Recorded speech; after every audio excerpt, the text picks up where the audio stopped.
La clase anterior tiene que ver con lo que es hardware.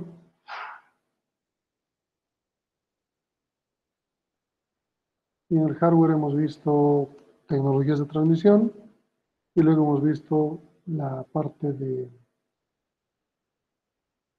topología o disposición. Lo que nos toca ver ahora es la parte de alcance.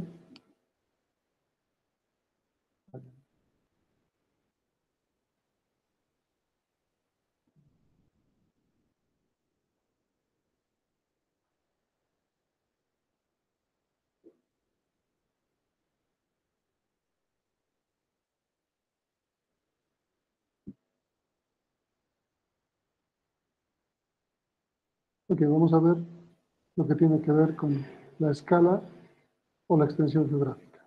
¿Está bien? La primera clasificación que se puede dar en esta escala o distancia geográfica que puede haber es un área, es una red de área personal. Estamos hablando de menos de 10 metros. Estas redes de área personal, o llamadas PAN, se caracterizan por 2 o más equipos en una pequeña red cercana. Podría ser una wireless PAN si utilizamos, por ejemplo, Bluetooth para esto. Luego, subiendo en escala, tenemos una red un poco más grande, que vendría a ser la red LAN. La característica de la red LAN es que ahora puede abarcar unas cuantas centenas de metros, y esta red es la que más se utiliza en las empresas, en las instituciones. Esta red, a nivel de inalámbrico, vendría a ser la red Wi-Fi o Wireless LAN, aunque el cuadro dice entre 10 a 50 metros, la característica de las comunicaciones permiten alcanzar mayores distancias, y vamos a ver más adelante sobre eso. Una red de área metropolitana, o MAN, es la que cubre una ciudad. En el caso de una red cableada, es dificultoso entender una red MAN. Por ejemplo, San Simón podría ser fácilmente una red de área metropolitana, porque cubre todo lo que es el campus, agronomía, medicina, o sea, lugares que están geográficamente distantes y que exceden las centenas de metros. Y sin embargo se constituye una red local todavía. Entonces, si bien cubre parte de la ciudad y podría considerarse una red de área metropolitana, vamos a ver que estas divisiones ya han quedado un poco obsoletas. La división mayor se llama WAN, o una red de área extensa, y esta caracteriza por unir ciudades, países, continentes. Entonces, podríamos tener una red cableada y la misma universidad podría tener una extensión, por ejemplo, hacia lo que es el Chapare y la facultad descentralizada que tiene allá. Pero, ¿cómo podríamos considerar de que es una red MAN o podría pasar a ser una red WAN? ¿Cuál sería la diferencia? A nivel de wireless, en MAN tenemos lo que se llamaría WiMAX. ¿Cuál sería a nivel de wireless una característica de WAN? ¿Alguien podría decirme? Un wireless WAN.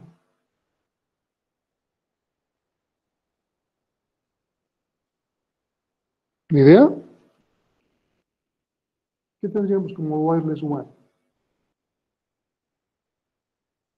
¿Los satélites? No. La telefonía móvil. La telefonía móvil. ¿Ok? La telefonía móvil está adentrándose al mundo de las redes de datos, sin ser su dominio, y está haciendo que muchas características de las redes de datos queden obsoletas. Por ejemplo, la telefonía móvil está ingresando para que no solamente sea wireless WAN, sino también wireless MAN. En una ciudad, uno puede comunicarse con otros a través de la telefonía móvil, 3G, 4G, 5G, etcétera, etcétera. Entonces, WiMAX está quedando obsoleta, prácticamente está en hibernación sus estándares, porque han visto que esta tecnología móvil está acaparando un espacio que antes no lo tenía, está avanzando mucho más. Nunca ha habido un wireless WAN a nivel de red de datos. Entonces, ha sido un espacio en el cual ha podido entrar la telefonía móvil. Sin embargo, está entrando a lo wireless LAN también. Wireless LAN todavía no. Wi-Fi nos permite manejar unas redes de área local sin tener mayor tipo de problema. Entonces, tenemos esos esquemas de división que tienen que ver con los estándares que vamos manejando. ¿Qué es lo más grande que tenemos después de redes WAN? Lo que conocemos como Internet Working o trabajo entre redes. Cuando hablamos de una red WAN, podríamos estar hablando de dos universidades conectadas para algún propósito, pero no de todo el mundo interconectado. Esa ya no es una red WAN, es un Internet Working o trabajo entre puras redes, entre redes WAN, entre redes LAN, entre redes PAN, etcétera, etcétera. Pues tenemos algo mucho más grande que nos permite clasificar esto. El detalle está que esta clasificación ha quedado de alguna forma obsoleta, como les decía, por la tecnología de los medios de transmisión. Entonces, si quisiéramos entender el campus universitario de San Simón conectado por un cable coaxial que antes lo tenían de esa manera, estamos hablando de una red LAN que va a tener un alcance de tal vez 1 kilómetro, 500 metros a 1 kilómetro, no va a tener más. Y cuando se cambia la tecnología de comunicación, se utiliza en vez de cable coaxial la fibra óptica y a través de la fibra óptica permite conectar agronomía que está a varios kilómetros, por ejemplo, hubiésemos pasado a una red MAN, hablando geográficamente. Sin embargo, seguimos trabajando en una red LAN. Entonces, nuestra red LAN se ha extendido. Ya no son unas centenas de metros, pueden ser unos cuantos kilómetros. Es decir, el medio físico que nos permite conectarnos ha permitido extender el concepto de la red LAN. Si no tuviésemos internet en San Simón y solo nos conectamos al SIS internamente y todos los sistemas de información administrativos que se tienen en la universidad, tendríamos una intranet. Y esta intranet estaría categorizada dentro de una LAN. No necesariamente tendríamos que salir. Entonces, ¿cuál es la diferencia entre estos esquemas de estos esquemas? En la práctica, PAN, LAN, MAN siguen siendo LAN.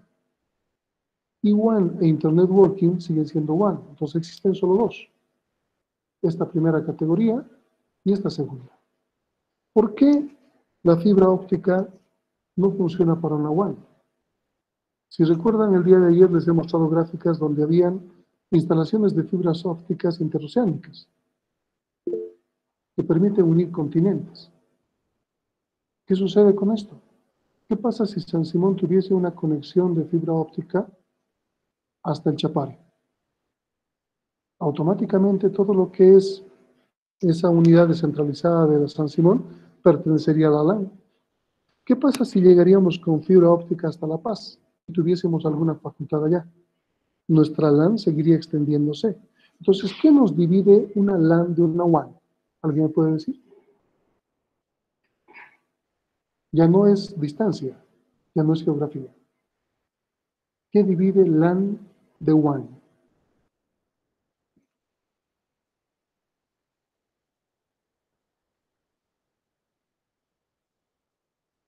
¿Idea? Ancho de banda. No.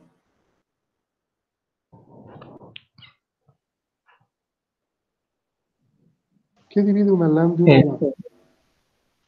El tipo de conexión internet. ¿Cómo qué? El WAN no sería ya con fibra óptica. No, WAN se podría dar con fibra óptica sin problema. Es el tipo de señal que se transmite. Por ejemplo, si estamos hablando de San Simón, no importa que estemos conectando veterinaria, tecnología, economía, medicina, etcétera, etcétera, ¿qué tipo de señal está dentro de esta unidad intercambiándose? ¿Señal digital o analógica?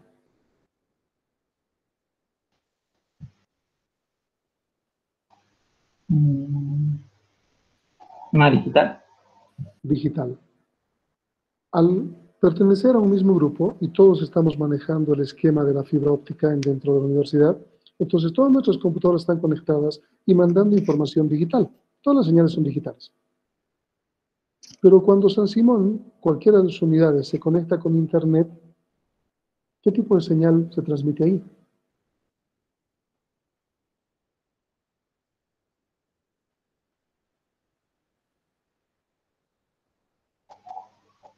Analógica. Analógica. ¿Por qué? ¿Alguna idea?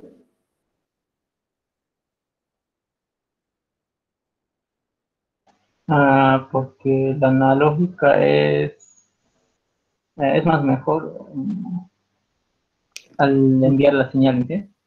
No. ¿Por qué cambiamos a analógica para conectarnos a Internet? El ancho de banda tendría que ver mucho. Cuando es analógico, yo creo que va a tener más distancia, yo creo, ¿no, ingeniero? ¿O me equivoco? Ok, por ahí va. Ok. Bueno, ¿Qué está bien. pasa si tenemos una conexión de fibra óptica con Entel, por ejemplo, la universidad con Entel? Esa señal aún no ha cambiado, sigue siendo digital. Pero Entel para conectarnos a Internet va a tener que utilizar tal vez satélite, tal vez una red de microondas, tal vez líneas telefónicas. Entonces está cambiando el tipo de señal de digital a analógico para alcanzar mayores distancias, como decía su compañero. Entonces, cuando el tipo de señal cambia, ya no hablamos de LAN, sino de qué?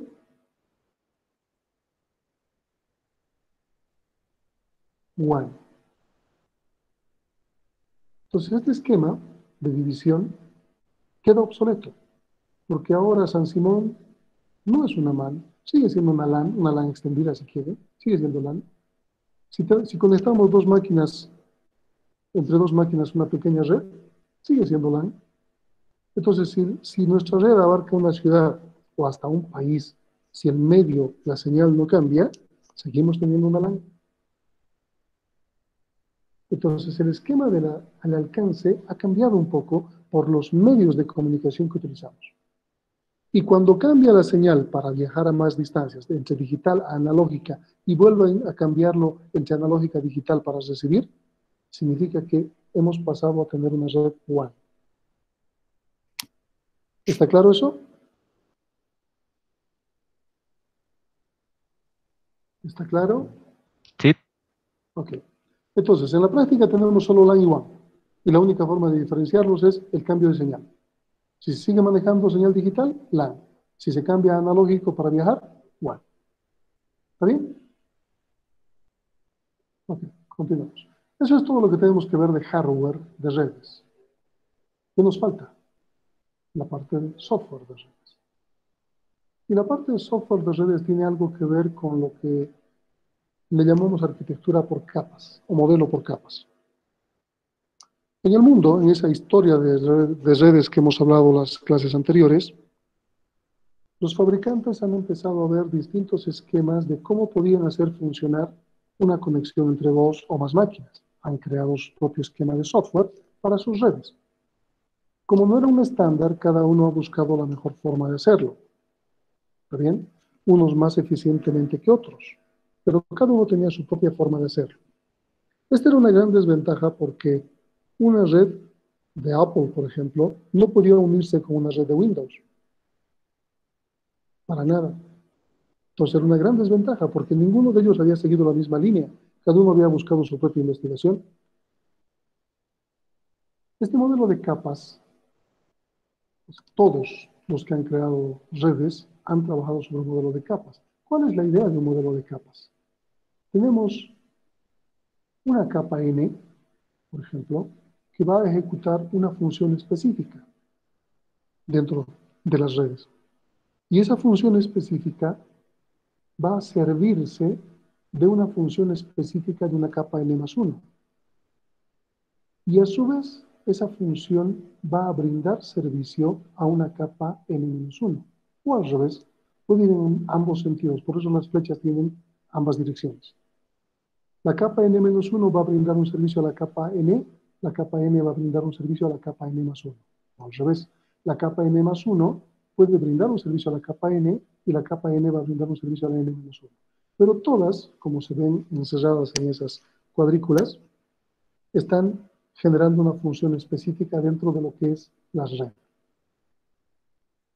Este lado izquierdo es una máquina, este lado derecho es otra máquina. Entonces, dos máquinas se están conectando compartiendo un esquema similar. Entonces, si esta máquina fuese Windows, estamos hablando de un esquema antiguo, no es el actual, no estamos hablando de TCP/IP ni Internet. Si esta máquina fuese Windows y esta fuese una Apple, cada uno va a manejar distintas funcionalidades y protocolos y servicios en sus esquemas de capas. Puede que esta tenga más capas que esta otra. Entonces, no van a poder integrarse.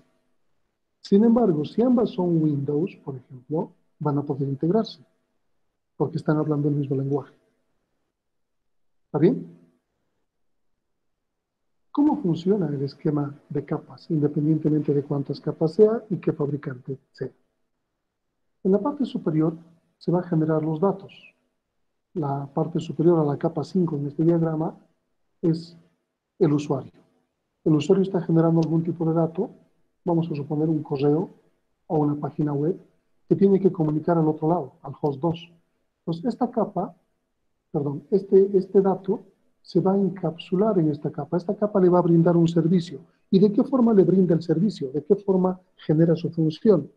Va a añadirle cosas.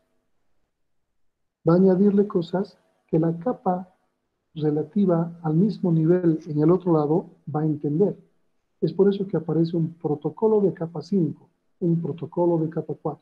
Toda la función que ejecute cada una de las capas va a ser entendida por su capa en el otro lado, por la misma capa. No va a haber un cruce, la capa 4 no se va a comunicar con la 3, ni la 5 con la 2, sino que la comunicación va a ser entre capas. Pero físicamente, la capa 1 va a ser la que nos conecta. Puede ser inalámbricamente o alámbricamente, el medio físico está en la capa 1. Todas las demás son conexiones lógicas. La física es la última, o la primera, depende cómo lo veamos. Entonces, el dato que se genera aquí va a entrar a la capa N y va a tener algún tipo de transformación. Va a pasar a la otra capa, otro tipo de transformación, y así hasta llegar hasta la capa física. La capa física va a comunicar un host con el otro, y cuando llegue a la capa superior, esta capa va a hacer un desencapsulamiento de lo que había producido aquí. Va a pasarlo a la siguiente capa, aquí se va a producir un desencapsulamiento de lo que se había producido aquí, y así sucesivamente hasta llegar hasta la última capa. Y vamos a presentarlo al usuario como dato, el correo, el chat, el web, la página. Entonces, este proceso se está dando todo el tiempo en las computadoras, cuando están conectadas a red. Entre dos máquinas o una máquina conectada al Internet, no importa. ¿Está bien? Este proceso que les decía genera que en cada capa, por ejemplo aquí el dato ha llegado, el mensaje, vamos a suponer que la capa 5 es la de usuario, se genera el mensaje, y cuando pasa a la capa 4 se está aumentando una cabecera, ¿se dan cuenta? Un head. Una cabecera de capa 4. Ahora el dato, el mensaje está encapsulado con una cabecera. Esta se puede segmentar en dos partes. Podrían segmentarse en n partes o no segmentarse para poder bajar en las capas. Hemos dividido y ahora la capa 3 le aumenta su propia cabecera. Cabecera 3 de un mensaje llamado M1 y M2 que pertenecen al mensaje N. Pasamos a la siguiente y aquí se ha aumentado una cabecera de capa 2 y no solamente una cabecera, también un tail, es decir, tenemos un encabezado y tenemos una cola. Esta pasa al medio físico, viaja a destino y aquí nos llegan los dos segmentos, las dos tramas, cada uno con su cabecera y su tail, su cabecera y su tail. Pasa a la siguiente capa y la cabecera nivel 2 o capa 2 y el tail capa 2 desaparecen, se ha desencapsulado, y solo entra en operación la cabecera respectiva a la capa, 3 en este caso. Pasamos a la siguiente y desaparece la cabecera capa 3 y solamente aparece la cabecera capa 4, que ha sido encapsulada en este mismo nivel. Al final se ejecutan las funciones y tenemos el mensaje en el otro extremo. Entonces, la función de la estructura por capas nos permite trabajar de esta manera, con algo que se llama encapsulamiento y desencapsulamiento, y que permite realizar las tareas específicas de cada una de las capas. Me están insistiendo en entrar, vamos a ver. Es que me llegó tarde. Yo no solo. Ok. Entonces, ¿cómo se hace este proceso? Existen diversos acrónimos que se utilizan para brindar estos tipos de servicios. Aquí tenemos la capa N+1, la capa N, y su interfaz entre capas se va a dar por un SAP, un punto de acceso al servicio. ¿Está bien? Existen múltiples elementos que nos permiten entender cómo se intercambia la información. No tenemos que adentrarnos demasiado en estos elementos del protocolo, no es necesario, pero vamos a ver que hay un intercambio de información entre capas. ¿Está bien?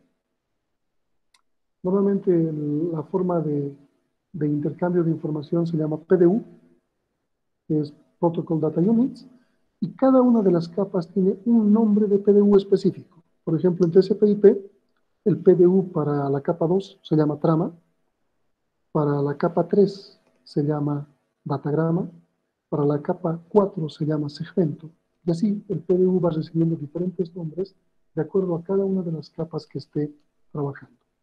¿Está bien?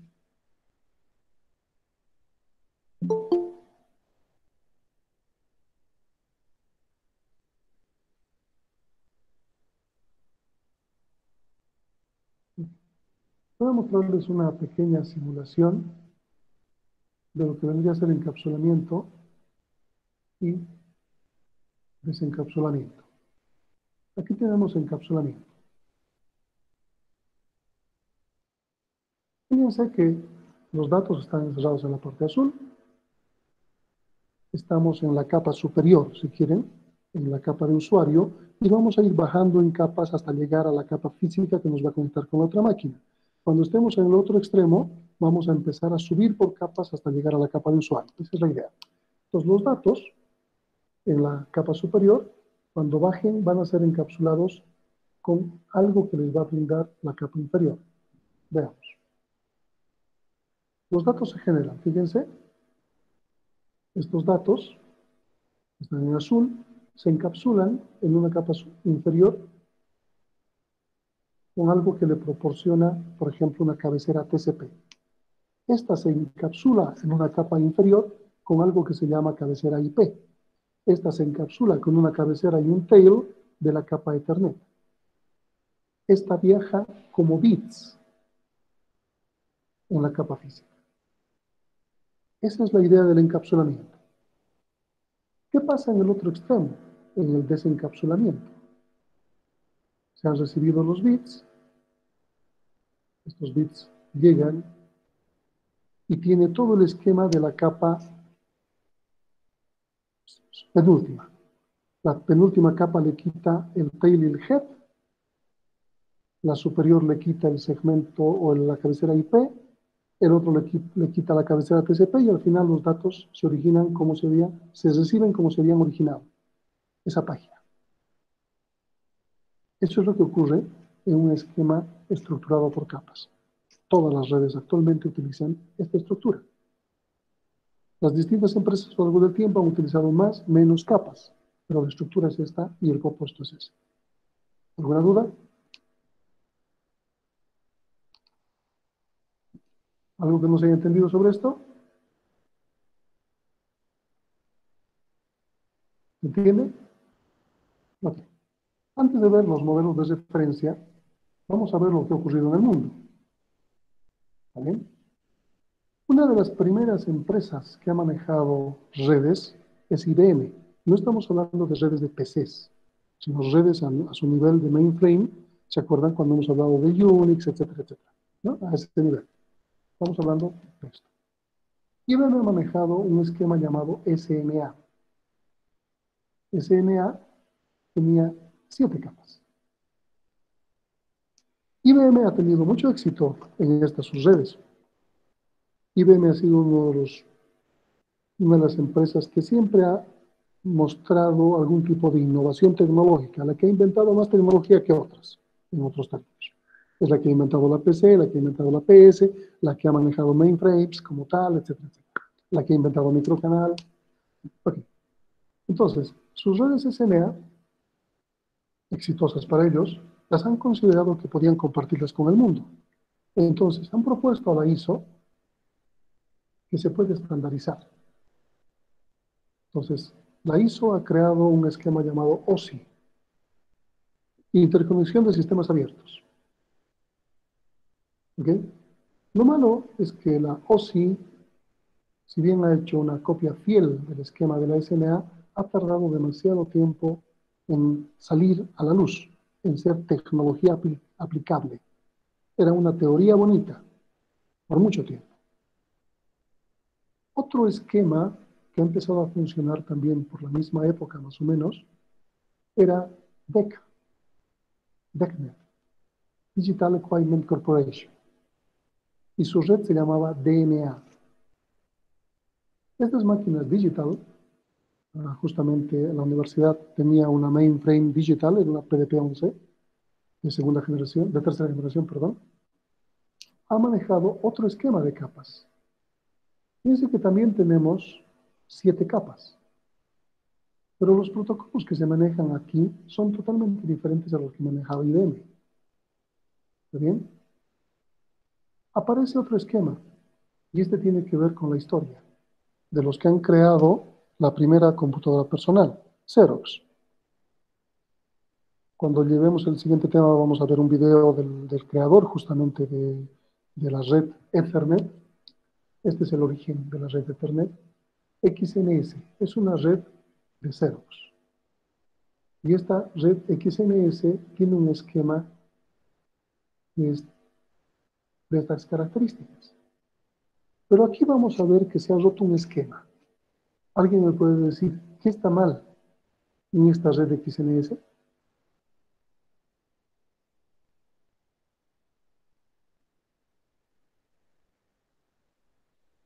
¿No se dan cuenta?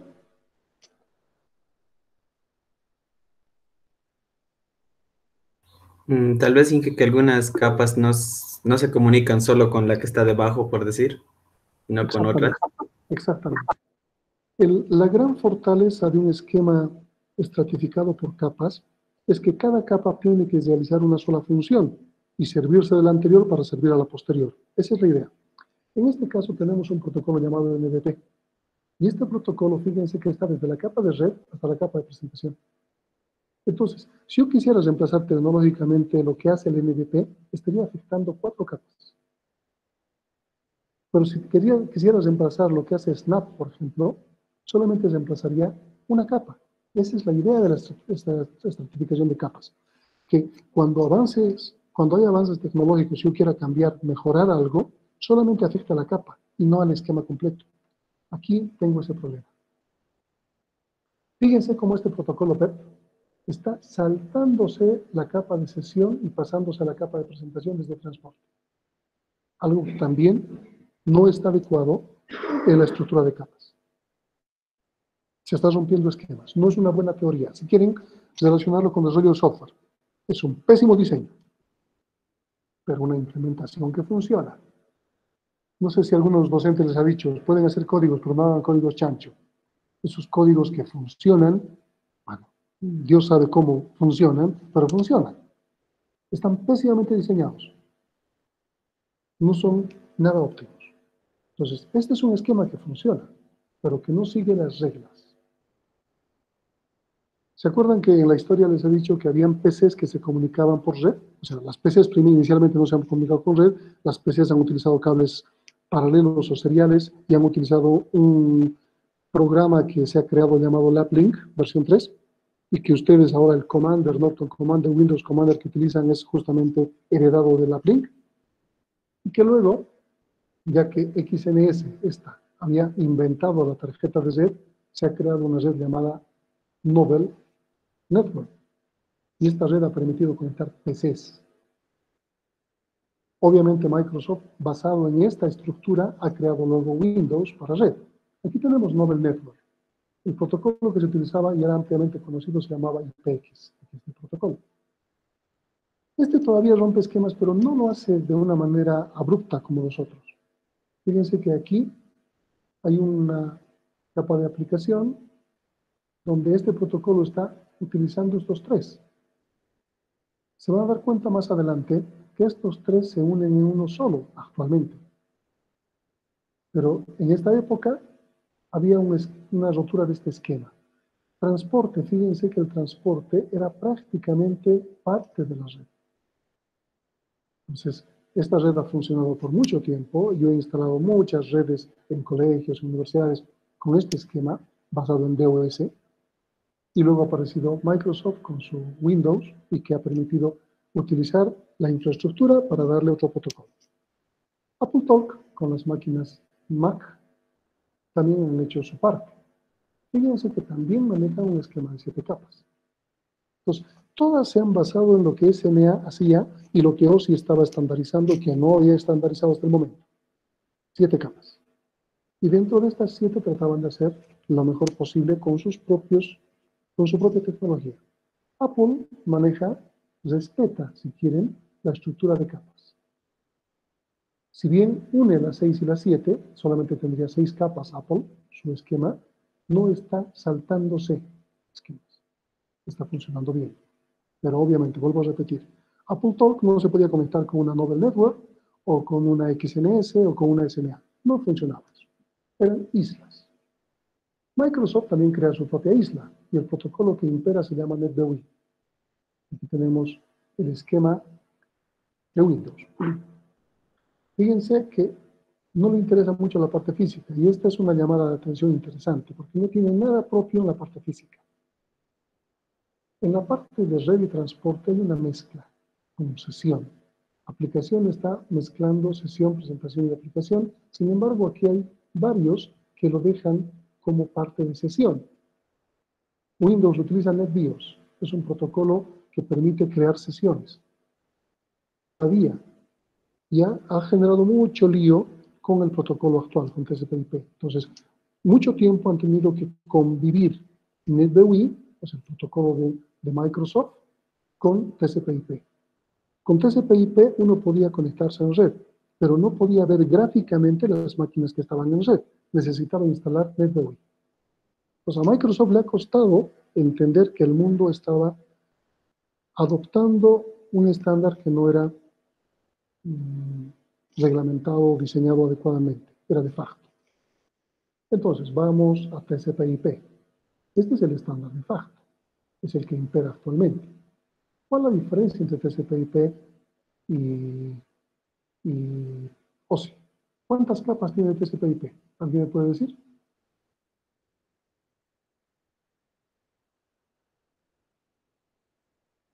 ¿Nadie? 4 capas. Ok. Manejamos 4 capas. Fíjense que en este esquema, aplicación le llama a estas 3 de OSI. Entonces, sesión, presentación, aplicación, solamente se llaman aplicación. Ya lo habían hecho otros, les he mostrado. Ya lo estaban haciendo otros. Transporte es transporte y red le llama Internet. Así le llama, aunque está traducido aquí como Internet, ¿no? Es una capa de Internet. Hay algo que caracteriza y que NetBEUI ya lo estaba haciendo con Microsoft. No le interesa la parte de enlace de datos y física. Le llama host a la red. Para TCP/IP esto es una caja negra. No sabe lo que hace. No le interesa lo que hace. Lo que le interesa es que alguien conecte, un tercero, conecte 2 máquinas o más físicamente. Y TCP/IP va a empezar a actuar a partir de la capa 3 con software. Entonces, esto es hardware para TCP/IP y ellos entran con software. Esta forma de ver las cosas, de que no importa cómo, pero la cosa es que se conecten físicamente y yo los hago funcionar en red, es la gran fortaleza que ha tenido TCP/IP y que ha permitido que OSI muera. Porque esto ha permitido que una máquina Unix se conecte con una Windows, con una Linux o con una Mac. Solo se conectan físicamente y a través de la capa 3 empiezan a operar en red. Es lo que tenemos como Internet ahora. Uno se conecta desde cualquier máquina y se está conectando o leyendo cosas en una Unix, en una Linux, en un Windows Server, en un Windows cliente, en una Apple Server, lo que sea. Estamos conectándonos con el mundo. Entonces, parece ser una gran funcionalidad de TCP/IP. Esto le ha permitido ganar la guerra a OSI. Porque cuando TCP/IP sale al mercado, ya saben un poco la historia, ARPANET se crea, muchas universidades ingresan a esto, vamos a ver el documento que tiene que ver con esto, está publicado por ustedes.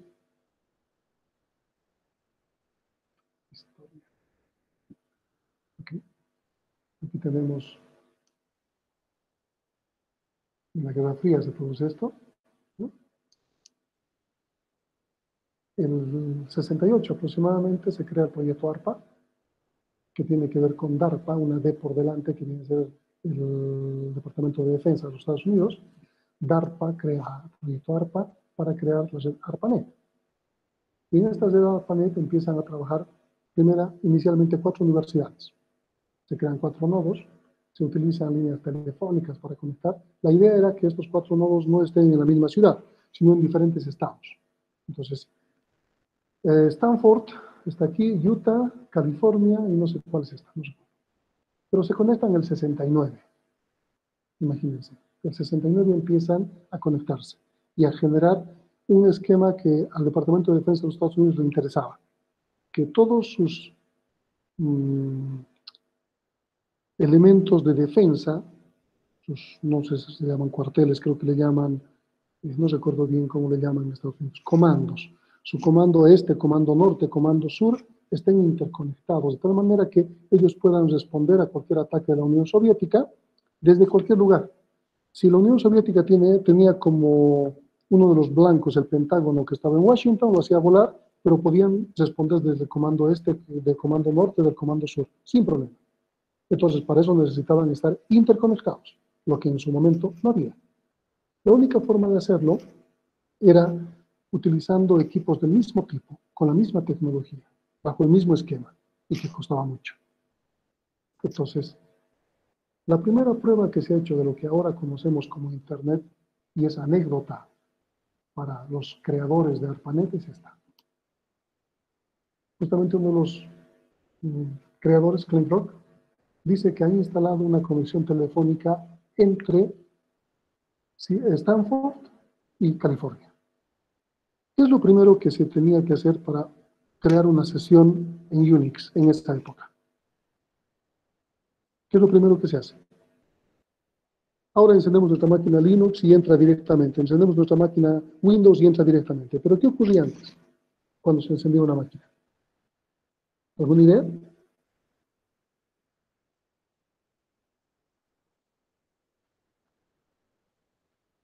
¿Una idea? Son muy jóvenes para saberlo. Se creaba una sesión. Tal como se puede crear sesiones en Windows, se tenía que crear una sesión. Y la forma de crear sesión era escribir login. Y luego el usuario, y luego la contraseña, y si nos autenticaba, teníamos un shell que permitía trabajar. Entonces, ellos están hablando por teléfono al mismo tiempo que están escribiendo. Significa que en Stanford está la máquina a la cual se están queriendo generar una sesión remota. Y desde un teclado y una máquina conectada por teléfono, por una conexión telefónica, un módem, California escribe la L de login. Y le preguntan por teléfono, ¿puedes ver la L? Segundos después, en Stanford aparece la L en la pantalla. Le dicen, sí, puedo ver la L. Luego escribe la O. Le dice, ¿puedes ver la O? Stanford responde, sí, puedo ver la O. Luego escriben la G y el sistema se cae. la primera prueba, por lo menos la primera prueba pública, de lo que ahora conocemos como Internet. Ni siquiera la palabra login ha podido pasar. En el 70 se unen más universidades, entre la MIT, por ejemplo, a ser parte de este esquema que estaba extendiéndose a lo largo de Estados Unidos. En el 71, muchas más universidades, esta era su topología. El 72, fíjense, muchas universidades ya conectadas. ¿Por qué universidades? Porque estaban haciendo investigación, pagada por los Estados Unidos, pero investigación. El 72 se crea una forma de comunicación. O sea, está bien, nos hemos conectado. ¿Qué hacemos una vez que estamos conectados? Es como dos máquinas con un cable. ¿Qué hacemos sobre esa conexión? Ya sabemos que se pueden ver. ¿Qué hacemos? Tenemos que crear alguna aplicación que nos permita comunicarnos. ¿Y cuál ha sido la primera aplicación que se ha creado? Correo electrónico. Entonces, a través del correo electrónico ya se podían comunicar en esta infraestructura. El 73, ¿dónde está? Metcalfe, justamente es el que vamos a ver el video, les decía, crea algo que se llama Ethernet. Significa, crea tarjetas de red y un esquema para unir máquinas personales en esa época de Xerox. El 73, Xerox tenía máquinas personales. El 81 se crea la primera IBM PC, ¿no? La cuarta generación. Entonces seguimos en la tercera generación. Pero Metcalfe propone algo que se llama Ethernet. Este esquema, este diagrama, es igual, famoso, porque este es el esquema que Metcalfe ha publicado en un artículo de su tesis doctoral. Este esquemita dibujado a mano tiene que ver con algo que llama Ether. Es un cable común. Si ustedes vuelven a la topología bus, ese es el cable común. Inicialmente ha salido como bus. Entonces, la computadora tenía un controlador y una interfase, de tal forma que a través de algún tipo de medio físico permita conectarse a ese cable. A ese medio físico le llaman transceiver. Y este cable de interfaz. Estas interfaces, este cable de interfaz, etcétera, representa una tarjeta de red, ahora conocida como tarjeta de red, en su momento manejada bajo este esquema. Entonces, múltiples máquinas se podían conectar a través de estas interfaces extensivas, lo que permitía que estas máquinas tengan ya una conexión física. Fíjense que DARPA y ARPANET estaba trabajando sobre conexiones vía módem telefónicas. Entonces, esto les ha abierto la posibilidad de no hacerlo de esa manera, sino poder conectar con tarjetas de red. ¿Está bien? Ok. En 74 salen otro tipo de proyectos como paquetes de radio, satélites, etcétera, etcétera. Robert Kahn y Vint Cerf crean un protocolo que permite subsanar esto, interconectar diferentes tecnologías. ¿Bien? En lo que les decía, esa caja negra, ¿se acuerdan? ¿Ok? TCP genera demasiada carga para los routers en ese momento. No había dado luz todavía, o sea, no era comercial. En el 79, esta investigación tiene 200 nodos y ya tiene, ya se había extendido a Europa. Aquí no hay un diagrama de esto, pero no sé si está en el siguiente. Sí, aquí. No, eso está en los Estados Unidos. No hay un diagrama. Pero hay diagramas de ARPANET donde se muestra que ya se extiende no solo a lo largo de Estados Unidos, de este a oeste, sino también con Europa. ¿Está bien? El 80 empieza a crearse un nuevo host cada día. El 83, el Departamento de Defensa de los Estados Unidos considera un éxito lo que han hecho y crea algo propio. En base a ese esquema crea un MIRNET, le llama así a su red, separada totalmente de lo que ahora conocemos como Internet. Y no sé si no sé a quién le ha correspondido la idea, porque como ellos habían pagado por esto, podían haberse quedado con MIRNET. Y listo, teníamos eso. Y jamás hubiésemos tenido la conexión que tenemos ahora con Internet. Pero ellos deciden que ARPANET siga su propio camino. Ellos ya tenían sus resultados. Entonces dice, ustedes pueden seguir investigando, no hay ningún problema. Se quedan con esta investigación libre y pueden aumentar lo que quieran. Este año también se habilita algo que se utilizaba en Unix y que la versión Berkeley de Unix había creado, algo que se llamaba sockets. Los sockets, se van a dar cuenta cuando llevemos el nivel de transporte, nos permiten la magia de lo que ahora conocemos como aplicaciones cliente-servidor. Entonces, TCP/IP no inventa algo adicional, sino que adopta los sockets de la Berkeley para poder unirlo a trabajar con ARPANET. ARPANET cambia a NSFNet inicialmente, ya una investigación separada del gobierno.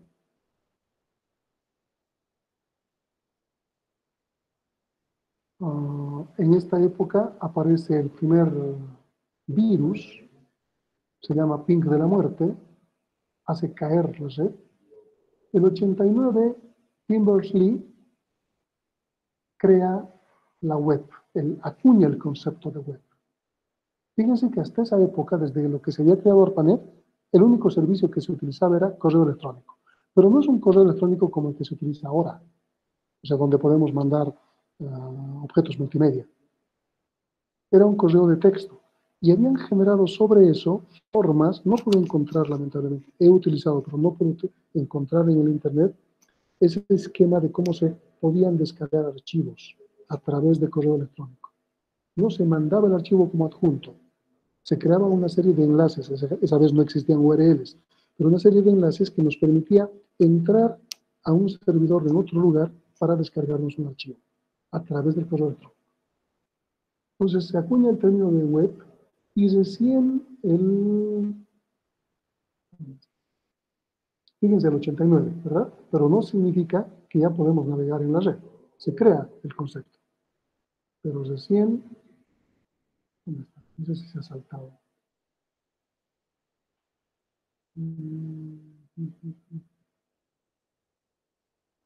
No, aquí está. Recién en el 93 se crea Mosaic. ¿Alguien sabe qué es Mosaic?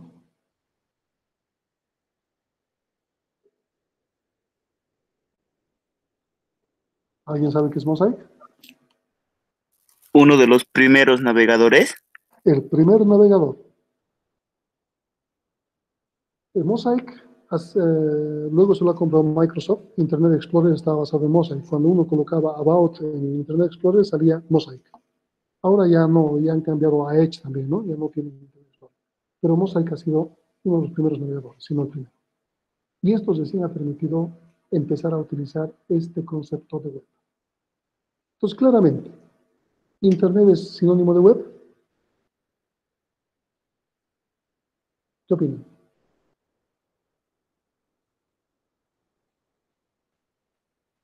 ¿Internet es sinónimo de web?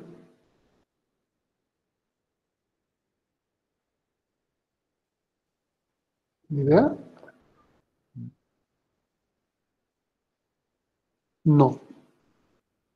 Internet es la infraestructura. Es estas líneas que nos permiten llegar de un punto a otro. Son los fierros, son las redes. Web es una aplicación que corre sobre esa infraestructura. Tal como el correo electrónico es otra aplicación que corre sobre esa infraestructura, Facebook, WhatsApp, lo que ustedes quieran como aplicaciones que corren sobre esa infraestructura. ¿Ok? El 88 se intenta adaptar TCP/IP a los protocolos OSI, a ese esquema bonito de capas que respetan todo. Se intenta adaptar. Y el 94, o sea, 7 años después, ¿cuántos? 6 años después, se dan cuenta que no puede. Y van a darse cuenta por qué. Luego empieza a crecer la red, etcétera, etcétera, etcétera. ¿Por qué no puede? Porque el nivel de transporte en TCP/IP adopta funciones del nivel de enlace de datos que ya no existe. Como aquí se llama host a red, alguien lo enchufa, yo voy a hacerlo funcionar, esa es la idea. Había muchas cosas de enlace de datos que se debían haber hecho. Entonces, nos asume el nivel de transporte. Para hacerlo, tiene que saltar por el nivel de red. Es decir, si hacemos líneas, a ver, vamos a intentar hacerlo. Si hacemos líneas, estaríamos que hay una conexión entre estos dos, pero también entre estos dos.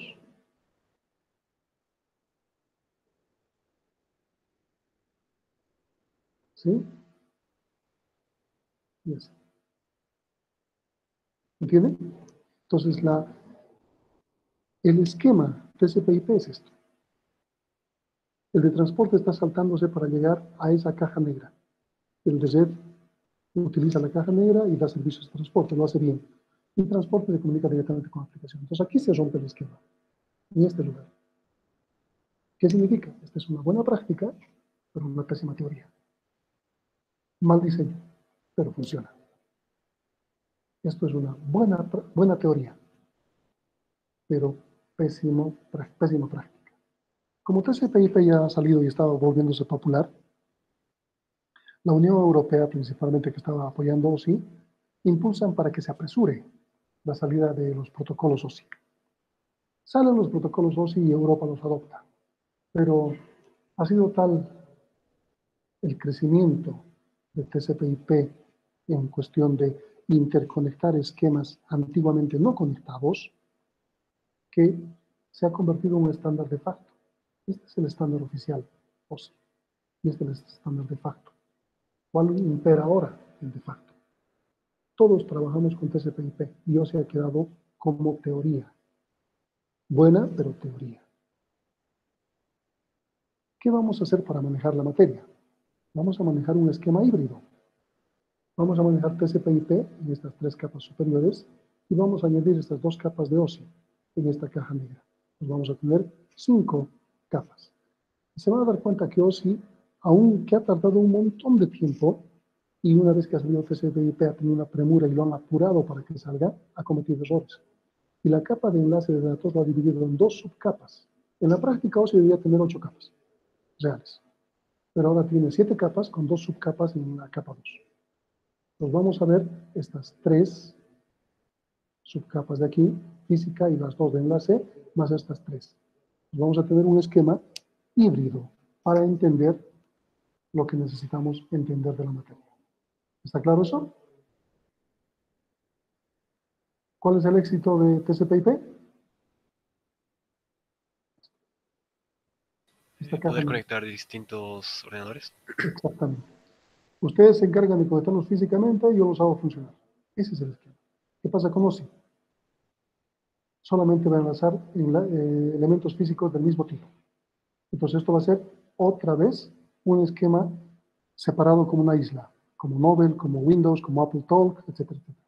Todo separado. Este es el éxito. Por eso se ha impuesto. Por eso es nuestro estándar de facto. ¿Está claro? ¿Está claro? Ok. Sí. La clase siguiente, porque creo que ya va a ser hora. Sí,